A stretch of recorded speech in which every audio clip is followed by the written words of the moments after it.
L'information de 23 h sur RTI1. Madame, monsieur, bonsoir. Les principaux titres sommaires de cette édition.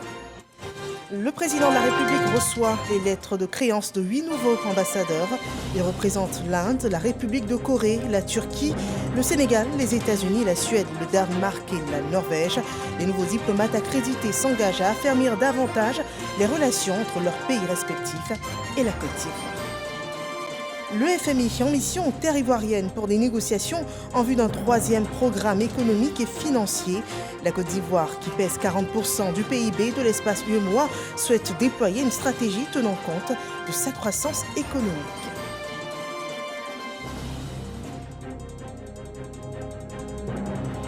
Et puis ce jeudi, c'était une journée dédiée à la Côte d'Ivoire au Salon international de l'agriculture. Les défis de la souveraineté alimentaire de notre pays ont été présentés dans une ambiance propre à la Côte d'Ivoire et on le découvre tout à l'heure.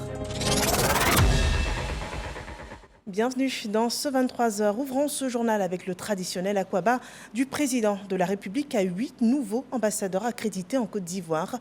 Le président Alassane Ouattara face à ces nouveaux diplomates, a présenté la situation politique, économique et sociale et sécuritaire du pays en ne manquant pas d'exhorter à mobiliser des opérateurs économiques des pays représentés, suivant le compte-rendu d'une cérémonie de remise de lettres de créance par Awa Touré. La cérémonie de présentation des lettres de créance de 8 ambassadeurs accrédités en Côte d'Ivoire, le nouvel ambassadeur de l'Inde entend contribuer au renforcement des relations de coopération dans les domaines de l'agriculture, l'industrialisation, de la santé et de l'éducation.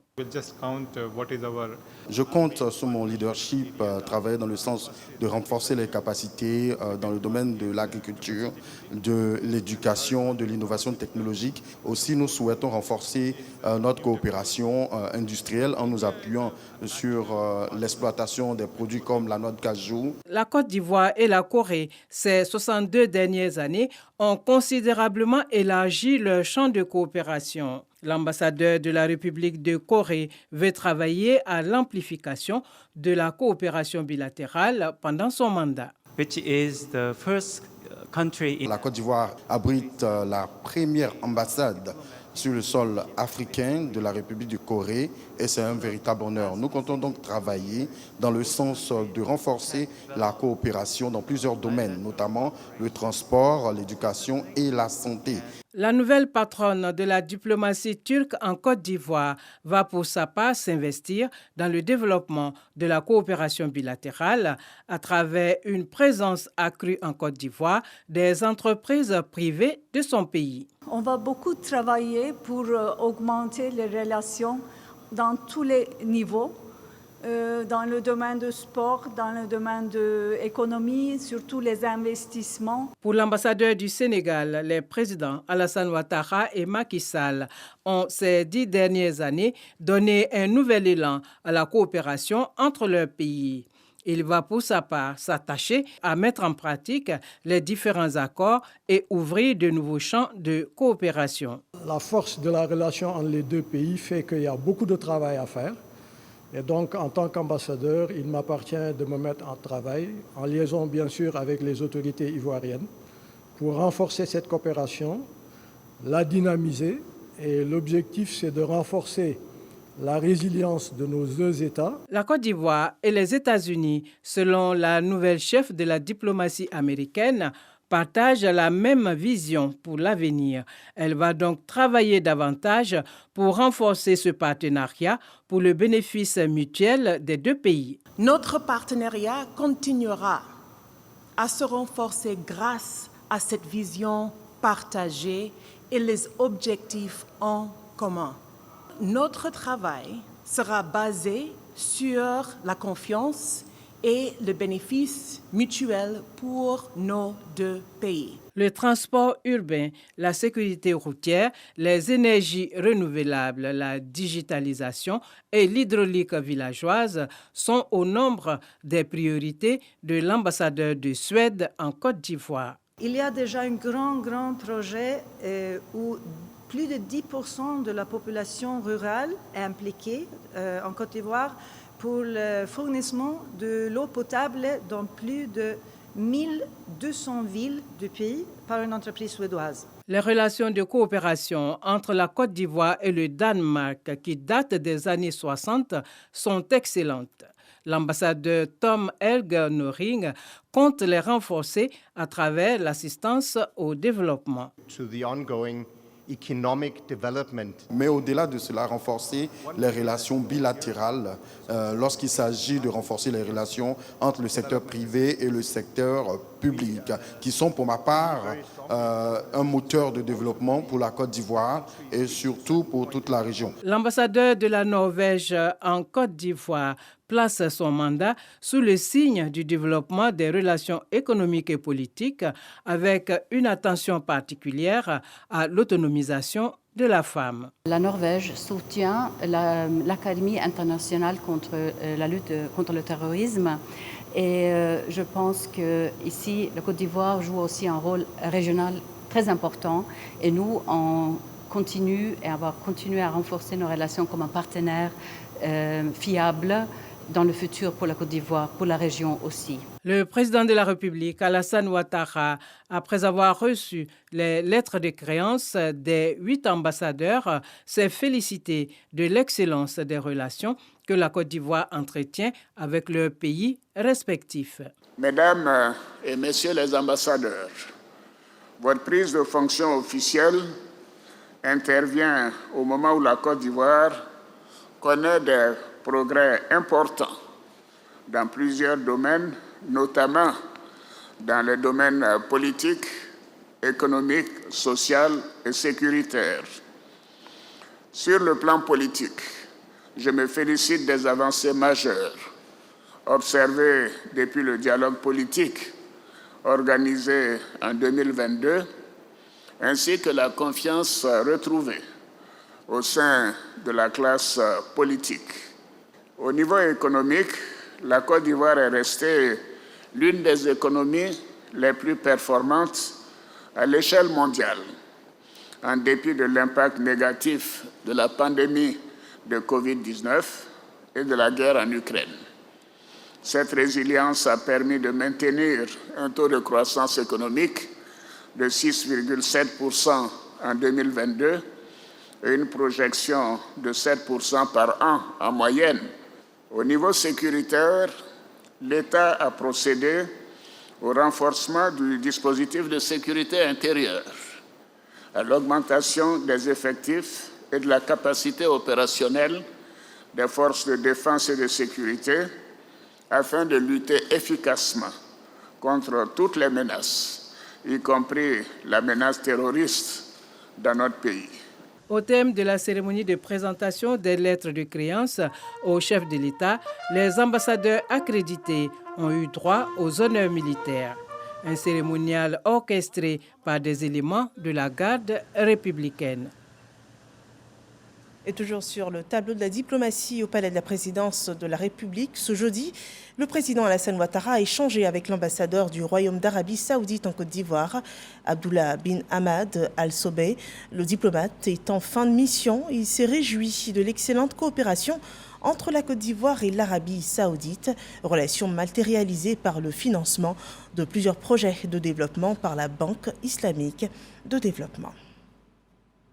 Parlons économie donc, le FMI est en mission en terre ivoirienne pour des négociations en vue d'un nouveau programme pays après les 2 premiers qui ont couvert les périodes 2012-2015 et de 2016 à 2020.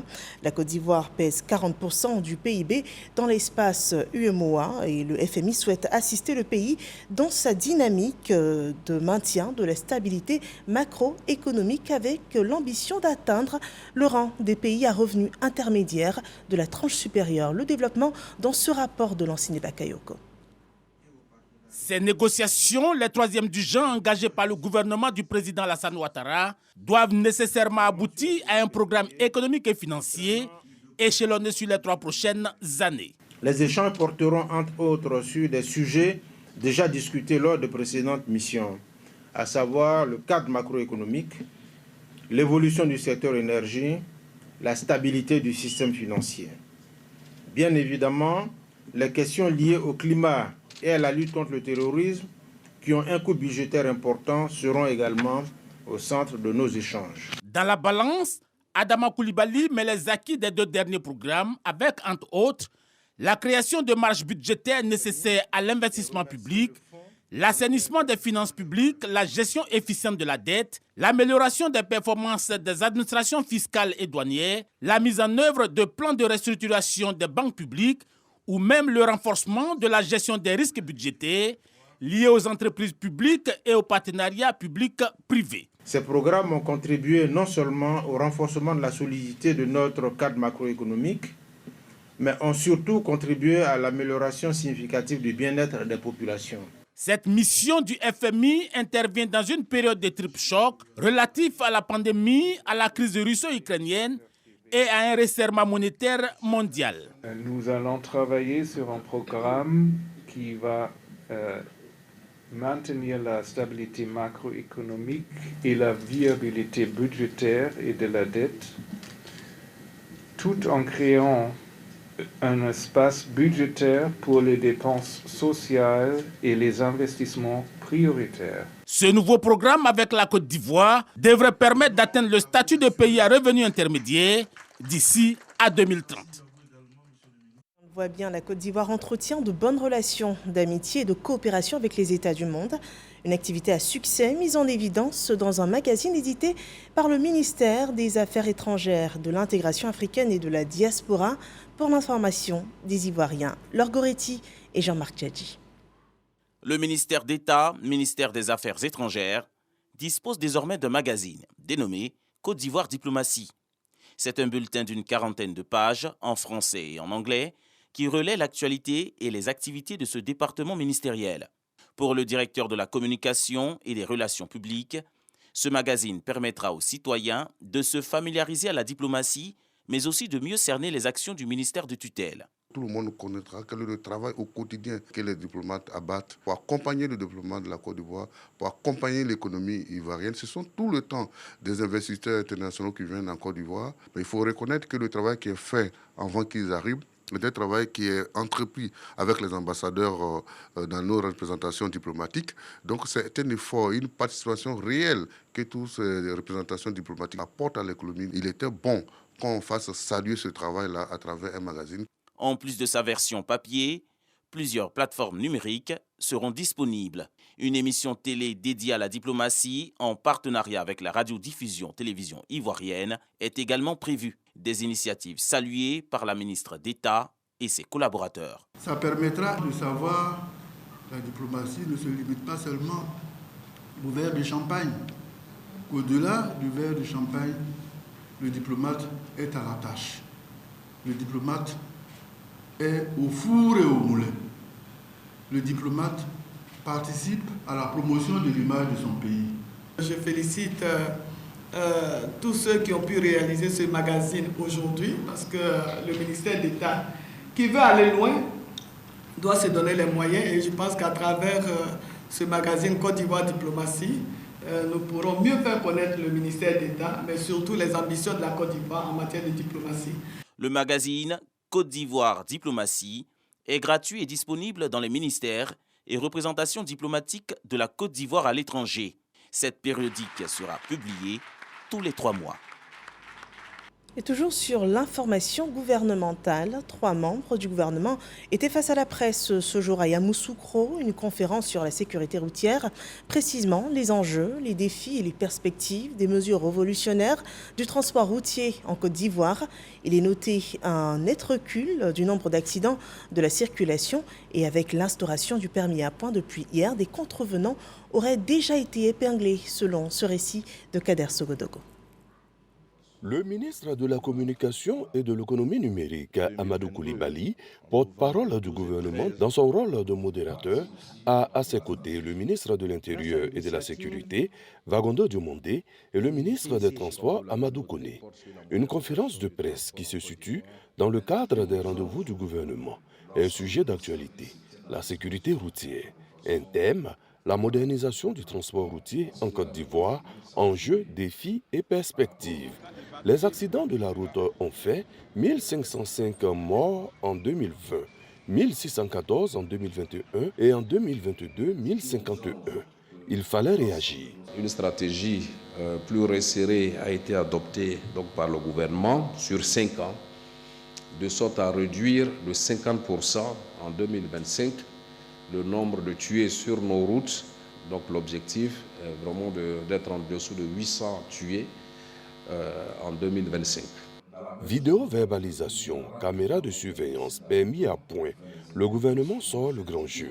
Nous sommes le premier pays en Afrique subsaharienne à s'engager donc dans le permis à point. Et c'est une très bonne chose pour la Côte d'Ivoire et nous pensons que cela va venir accompagner les résultats encourageants que nous enregistrons. La police et la gendarmerie vont jouer leur partition. Nous travaillons aussi de concert à l'amélioration de tout l'environnement sécuritaire de la route. Et c'est ce qui nous vaut aujourd'hui ensemble d'être ici. Je voudrais faire mienne les conclusions de M. le ministre des Transports, qui appelle les uns et les autres, tous usagers de la route que nous sommes, à être des acteurs de cette sécurité routière. Parce qu'il s'agit de préserver des vies.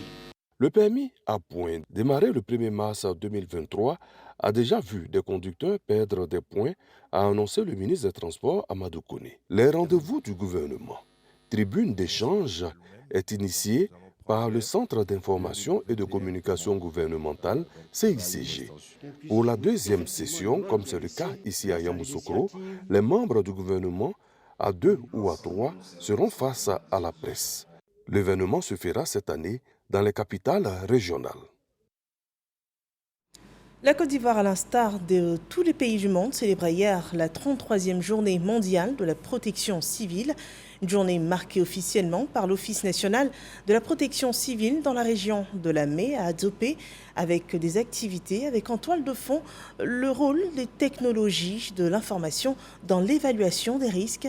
Amidia Rassouba et Didier Nguessan rapportent les engagements pris. La Côte d'Ivoire, à l'instar du monde entier, a célébré la 33e journée mondiale de la protection civile. Rôle des technologies de l'information dans l'évaluation des risques est la thématique de cette édition. Le gouvernement ivoirien veut attirer l'attention du public sur le rôle majeur de la protection civile dans la vie quotidienne des populations et sensibiliser sur les mesures à adopter en cas de sinistre. Vous convenez avec moi que sans les technologies de l'information et de la communication, aucune efficacité ne peut être garantie dans la gestion d'une catastrophe. Il faut communiquer, mais aussi il faut prévenir les catastrophes. Grâce aux outils modernes qui sont mis à la disposition du grand public et des acteurs de la protection civile, nous pouvons non seulement empêcher très certainement la survenue des sinistres en les prévenant, mais limiter leurs effets, mais aussi gérer efficacement justement toutes les opérations inhérentes à la survenue d'une catastrophe. Le ministre Amadou Coulibaly, représentant le Premier ministre Jérôme Patrick Hachi, s'est félicité du choix de ce thème. Et les prochains défis, ça va être la gestion des données. On s'est anticipé sur le problème de météo. On s'est dit exactement où il y aura des orages, quels sont les endroits où il y a des risques d'éboulement, il y a des risques d'inondation. Réussir à mettre ensemble toutes ces données est une véritable gageure que le Premier ministre a très vite compris. Et c'est en cela qu'il a créé le Comité national de digitalisation de notre pays pour pouvoir apporter davantage de coordination, davantage d'optimisation et de mutualisation des données de façon à pouvoir mieux prendre en charge toutes les problématiques qui pourraient se poser donc dans notre pays. Créé en 1961 sous le nom du Service national de la protection civile, qui devient plus tard la Direction de la protection civile, l'ONPC est logé au sein du ministère de l'Intérieur et de la Sécurité. En 2020, l'État ivoirien crée un organisme autonome de gestion des situations de crise, en l'occurrence l'ONPC, qui vient en soutien au groupement des sapeurs-pompiers militaires, GSPM, actif depuis 1974. On change de cadre et on part à Paris, où la Côte d'Ivoire vit ses derniers jours au Salon international de l'agriculture. Ce jeudi était la journée dédiée à la Côte d'Ivoire. Le ministre d'État, ministre de l'Agriculture et du Développement rural et les ministres des Eaux et Forêts, des Ressources animales et halieutiques se sont exprimés sur les défis de la souveraineté alimentaire dans notre pays. On le voit dans ce reportage de Jean-Jacques Kwame et Adama Kéré. Journée de la Côte d'Ivoire, nous sommes au pavillon 1 du Salon international de l'agriculture. Après la présentation du thème, l'agriculture ivoirienne face aux crises externes et internes, le défi de la souveraineté alimentaire, par Noun Koulibaly, le ministre des Ressources animales et halieutiques a développé les opportunités d'investissement de son ministère, évaluées à environ 323 milliards de francs CFA. La production nationale ne couvre que 44% des besoins en viande, c'est-à-dire bovins, ovins, caprins et volailles, etc. 19,1% des besoins de lait, 16% des besoins en produits halieutiques. Le ministre des Eaux et Forêts est revenu sur la politique de l'État concernant le cacao provenant de la déforestation. Nous avons pris des dispositions pour que ce cacao qui est produit dans les forêts classées que dans le milieu rural puisse être labellisé et puisse être légal. Donc, nous utilisons la technique de l'agroforesterie. Le ministre d'État, ministre de l'Agriculture et du Développement rural, a insisté sur les réformes pour garantir la souveraineté alimentaire. Et cela passe par la mécanisation. Si nous voulons produire de façon intensive, ce ne sont pas avec des moyens rudimentaires que nous allons le faire. Ce sera avec l'utilisation de machines adaptées à l'agriculture. Si vous voyez qu'en Côte d'Ivoire, on ne parle pas tellement de pénurie dans certaines spéculations agricoles, c'est justement parce que les jeunes s'adonnent à l'agriculture. Mais notre objectif en modernisant notre agriculture, c'est de les y intéresser davantage. Tous ont invité les opérateurs économiques à venir investir en Côte d'Ivoire dans la production et la transformation. Et avec cette journée dédiée à la Côte d'Ivoire, la bonne ambiance à l'ivoirienne était au rendez-vous à Paris. Les visiteurs étaient transportés en terre d'Eburnie par les rythmes, couleurs, cuisine et produits qui font tout le charme de la Côte d'Ivoire. On le voit dans ce reportage de Mamadou Kouassi. Le masque Zaouli, patrimoine mondial de l'UNESCO, en pleine prestation sous le regard d'une reine-mère et d'un public acquis.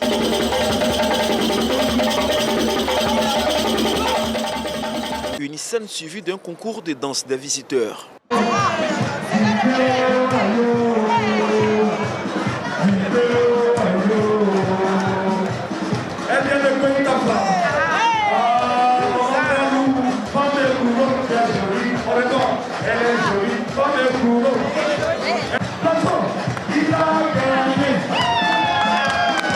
Nous sommes à la célébration de la journée dédiée à la Côte d'Ivoire au Salon international de l'agriculture de Paris. Des moments marqués par des dégustations et la promotion des produits du terroir ivoirien. Excellent, très très bon. C'est quelque chose de trop délicieux, quelque chose d'original quoi en fait.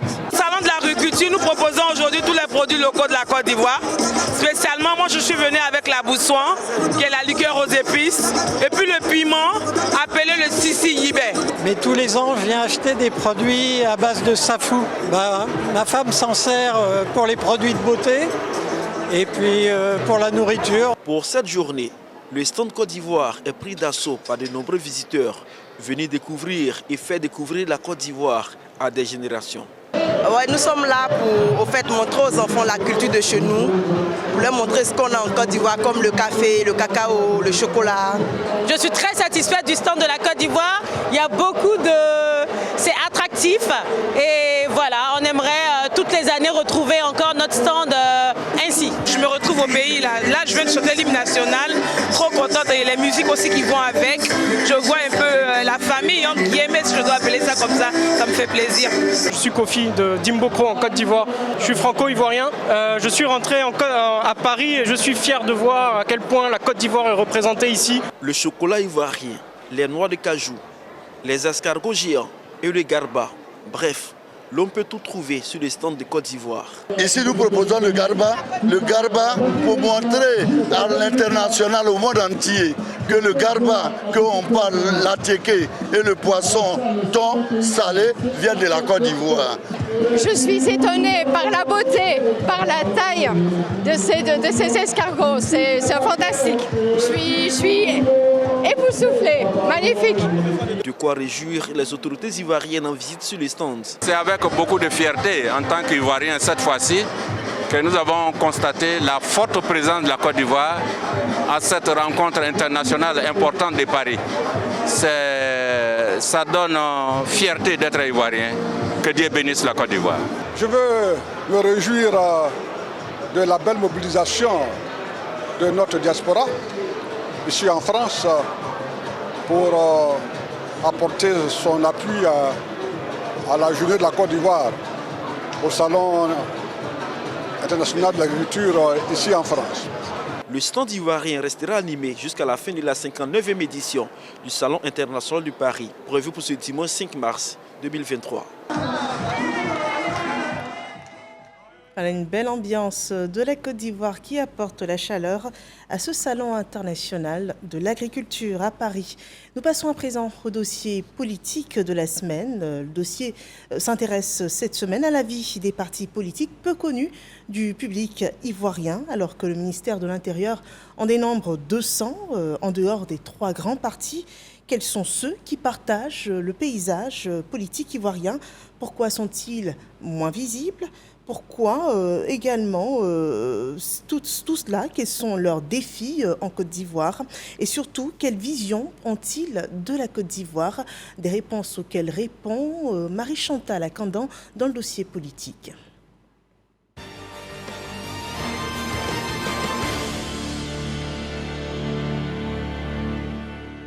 Le PIDAR, parti ivoirien des défis à relever. Nous sommes de l'opposition centriste. Le RDP, le Rassemblement pour la démocratie et la paix. J'ai 885 secrétaires de section. Ou encore l'URCI, l'Union pour le rayonnement de la Côte d'Ivoire. Nous revendiquons aujourd'hui près de 10 300 militants. Des partis politiques reconnus en Côte d'Ivoire et pourtant leur nom semble méconnu des citoyens. Pour moi, si on ne connaît pas, c'est les partis peut-être qui ne sont pas influents. Les partis conventionnels qu'on a l'habitude d'entendre, le PDCI, le FPI, l'USD, le PIT, le RHDP, et puis bon, à part ça, les autres partis en général, je pense qu'ils font de la figuration. Selon les chiffres du ministère de l'Intérieur, le pays compte à ce jour 197 partis et 5 groupements politiques, déclarés dans la base de données. Les partis politiques, pour avoir une existence légale, doivent être déclarés par le ministre de l'Intérieur. Nous sommes la direction qui est chargée d'instruire le dossier de demande de déclaration des partis politiques. Malgré leur existence officielle, certains partis politiques peinent à décoller pour jouer pleinement leur rôle. Leur quotidien est souvent marqué par des activités ponctuelles. Nous faisons souvent des conférences de presse, ça fait partie de nos activités. Nous faisons des activités de presse pour dire notre position par rapport à une situation sociopolitique du moment. Quand nous avons des griefs contre la CI, nous partons leur dire que nous ne sommes pas d'accord. Nous participons aux différents dialogues politiques. Nous sommes toujours sur le terrain et on a fait plusieurs déclarations. Selon ces responsables, les raisons de leur quasi-inexistence sur la scène politique s'expliquent. C'est avec mes maigres moyens que je finance mon parti. Vous savez, actuellement, en Côte d'Ivoire, ici, l'apport des militants, on ne peut pas compter sur ça. Quand vous les invitez à une réunion, la plupart, pour que ces militants retournent chez eux, c'est à toi encore de financer leur transport. Nous sommes un jeune parti, nous sommes en train de faire nos marques. Les Ivoiriens vous demandent, je rentre, je gagne quoi? Aujourd'hui, c'est ça. Les gens ne veulent plus véritablement s'engager dans la vie politique comme ça. Ils veulent toujours attendre quelque chose en retour. Ces difficultés ne sont nullement un frein au combat politique pour ces partis. L'engagement reste ferme. La politique, quand vous rentrez, vous ne pouvez pas quitter. C'est un jeu, mais ce n'est pas un jeu pour les enfants. j'ai l'amour de la politique. Nous travaillons à la pidarisation de la Côte d'Ivoire. Pidariser veut dire conduire à l'évolution, à l'élévation, à la grandeur de la Côte d'Ivoire. Nous sommes en train même de jeter les bases d'une alliance avec les partis qui ne sont pas trop connus pour pouvoir nous faire entendre et parler d'une même voix. Donc nous avons déjà trouvé un nom, l'APP, Alliance pour la paix et le progrès. Beaucoup de défis à relever. Ces partis plaident pour une subvention de l'État. Nous n'avons pas de subvention de l'État. Avec quoi nous allons nous engager dans une élection locale? Notre souhait, c'est que l'État puisse tenir compte de l'existence des partis politiques qui ne sont pas représentés à l'Assemblée nationale. Il faut voir leurs activités sur le terrain, il faut voir véritablement leurs aspirations et pour pouvoir voir quel appui on peut leur apporter. Ce n'est pas forcément financier, ça peut être matériel, ça peut être aussi la formation, etc. Donc ça, nous en avons besoin. Pour qu'un parti politique bénéficie de subventions financières, le législateur a prévu une réglementation. La subvention pour les partis politiques est prévue et c'est servi aux partis politiques qui ont droit à cette subvention. Parce qu'on a un certain nombre de partis politiques, mais ce n'est pas tous les partis qui sont éligibles à cette subvention. Il y a des conditions à remplir, des conditions de représentativité. En termes de suffrage par rapport aux élections législatives, le suffrage obtenu, en termes d'élus, en termes de députés membres du groupe parlementaire, si le parti a pu se constituer un groupe parlementaire. Donc, tous les partis éligibles sont financés. Un soutien financier qui permettra à ces partis peu connus d'avoir plus de visibilité en vue d'affirmer leur présence. Certains se préparent déjà pour les élections locales de cette année. À Cublé, à Tanquessé, j'aurai un candidat. Et même dans mon village Betogo, après Séguéla, nous comptons avoir au moins un maire et je pourrais être aussi candidat là-bas. Nous comptons prendre part aux gestions électorales. Moi-même, je suis déjà à pied d'œuvre par rapport à ma région, Toumoudi, naturellement, et certains parmi nous, le secrétaire général, ainsi de suite, sont naturellement à pied d'œuvre dans leur région pour pouvoir prendre part, puisque c'est ça la vie d'un parti politique. Un parti politique est une organisation qui rassemble des hommes et des femmes unis par une philosophie ou une idéologie commune, avec pour objectif la conquête et l'exercice du pouvoir. Voilà un dossier sur les partis politiques peu connus en Côte d'Ivoire que vous pourrez retrouver sur les www.rti.info. Nous passons à l'actualité à l'international où le président français est à Libreville au Gabon. C'est la première étape d'une tournée en Afrique centrale qui doit l'emmener ensuite en Angola et au Congo, Brazzaville et en RDC. Emmanuel Macron a été reçu hier par son homologue Ali Bongo. Il participait ce jeudi à Libreville au One Forest Summit, une réunion internationale avec plusieurs chefs d'État africains sur la préservation des forêts tropicales. Le président français Emmanuel Macron a déclaré que l'ère de la France-Afrique était révolue et que la France était désormais un interlocuteur neutre sur le continent. Il a également réitéré sa volonté de bâtir un partenariat équilibré et de porter des causes communes avec les pays de l'Afrique. Et c'est sur ces nouvelles couleurs du positionnement de la France en Afrique que nous achevons cette édition d'information. Merci de votre fidélité. Je vous souhaite une excellente fin de soirée sur RTI 1.